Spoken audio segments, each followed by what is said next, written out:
Pwede pa to. Sakto, oh. Pwede pa yung mga yan. Ay!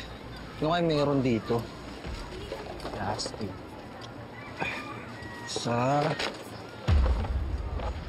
Uy, ayun! Jackpot! Dami! Yan lang, ha? Ayun, jackpot! Ay, kuya! Ay, boss! Boss! Ay! Patay! May matay dito! May matay dito! Patay! Tulong! Tumawag kayo ng pulis! Tumawag kayo ng pulis! Ma'am, kaya mo na yung kinakapatid mo. Lahat naman nagawa mo para masolve yung kaso ng ninang mo eh.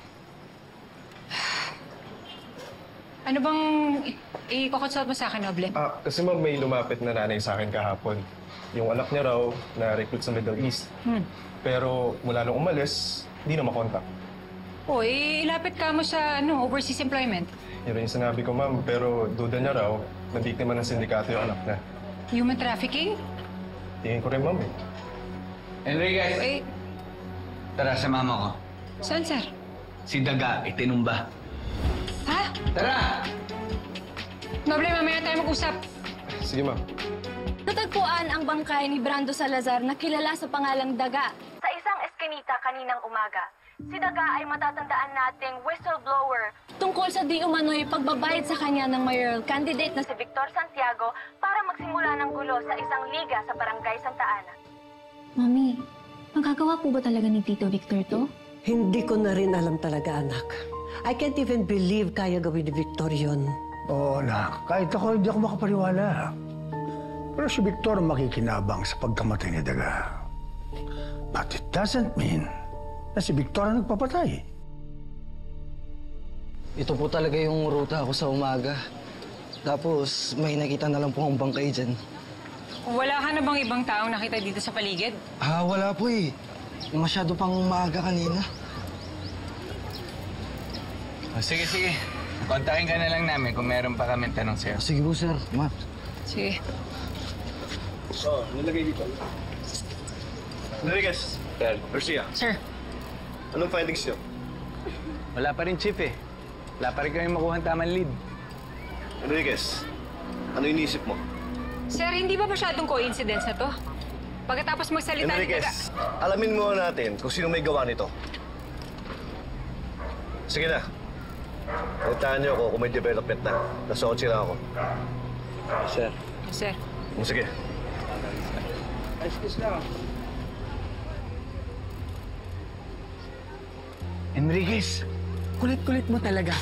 Sabing mag-focus lang muna tayo sa lead, saka na yung mga duda-duda coincidence na yan. Nasaan ba si Lieutenant Conte ngayon? Sinubukan ko siya kontakin pero hindi siya sumasagot. Pero huwag ka mag-alala, may bago akong lead ngayon. Gang war. Kaya may pupuntahan tayo.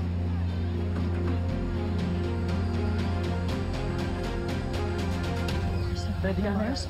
Amo, meron na kami ilang tatanungan po kami. Pwede pong pakisagot? Amo, ano pong masasabi niyo sa pagkamatay ni Daga? Alam ko na iniisip niyo na may kinalaman ako sa nangyari kay Daga.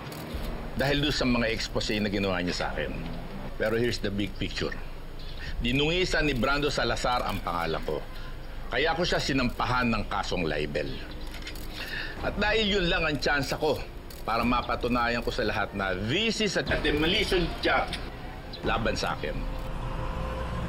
Just follow my lead, Enriquez. Watch and learn. Kailangan lang natin hanapin yung leader na kalaban na grupo ni Daga. Sa tingin niya ba talaga, sir? Sila yon? Ano namang motibo nila? Gusto lang gumanti kay Daga? Yun nga aalamin natin. Ano dito? Ate? Una yan. 10. Magkano to? Sir, di ba siya yun? Magkano to? Ayan, bet. Hoy!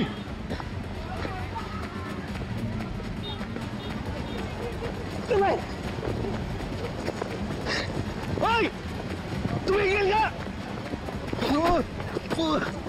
Walang iya ka. Teka, huwag niyo ako sasaktan. Sintonado ako eh. Ano pinagsasabi mo? Diba? Pinatay niyo na si Daga. Sigurado ako na isusunod niyo. Bakit mo naisip na ikaw yung susunod? Kilala mo ba kung sino pumatay kay Daga? Di ba ikaw yung leader ng San Martin? Oo! Anong alam mo kay Daga? At yung expose niya? Marami kayong tanong. Ha? Kailangan niyo ng padulas. Ah, padulas. O sige, sumama ka sa amin sa presinto. May slide kami doon. Doon ka magpadulas. Tara. Hindi. Magsasalita na ako.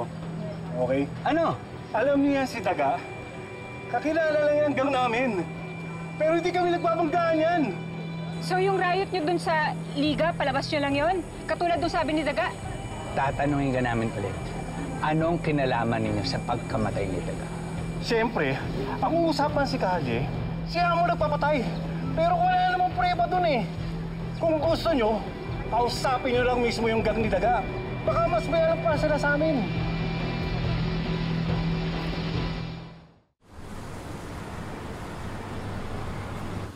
Sir, nakontak niyo na ba si Sir Tonyo? Hindi pa eh. Baka may inasigaso lang. Kaso. Enriquez, baka mamaya mangulit ka na naman ha. Sir, alam niyo ba na umamin na sa akin si Sir Tonyo na natin siya? Oo, ano naman? Matagal niyo nang alam, Sir, no? Alam mo, kabatch ko kasi yan si Tonyo. Hindi na sikreto sa amin yun. Enriquez, matinong pulis si Tonyo. Walang kinalaman yung pagiging mag-ama nila ni Boss Am sa mga hawak nating kaso.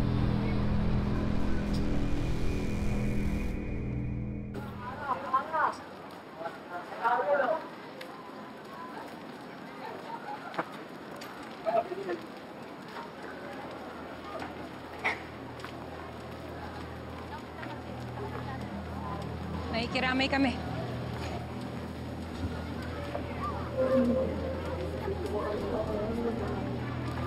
Alam, nandito kami para tulungan kayo, para malaman natin kung sino pumatay ka talaga. Gusto rin naming malaman kung meron ba kayong ibang mga impormasyon na pwedeng makatulong sa investigasyon namin. Meron ba kayong alam na sino yung huling nakausap ni Daga? O kung sino man kaduda-duda? Meron. Galakad ako nung gabi na yun. Narinig ko si Daga na may kausap sa akin. Anong kailangan mo? Nagtiwala pa naman ako sa inyong mga polis.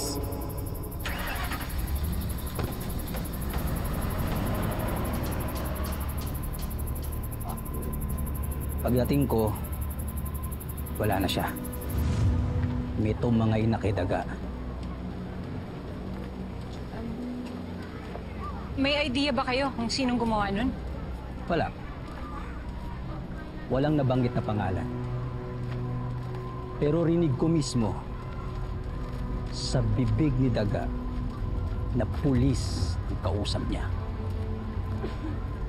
Pulis na pinagkakatiwalaan niya. Nandito kami para tumulong sa investigasyon. Aayusin natin to. Malalaman natin kung sino ang pumatay kay Daga. Magtiwala ka sa akin, pare.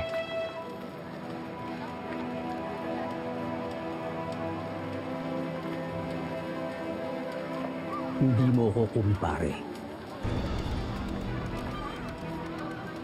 Pulis! Ang pumatay sa isa sa mga kasama namin! At hindi kami papayag na hindi kami makakagante! Ano? Wala ba alam ito ay mitroban? Magbabayaran mo to!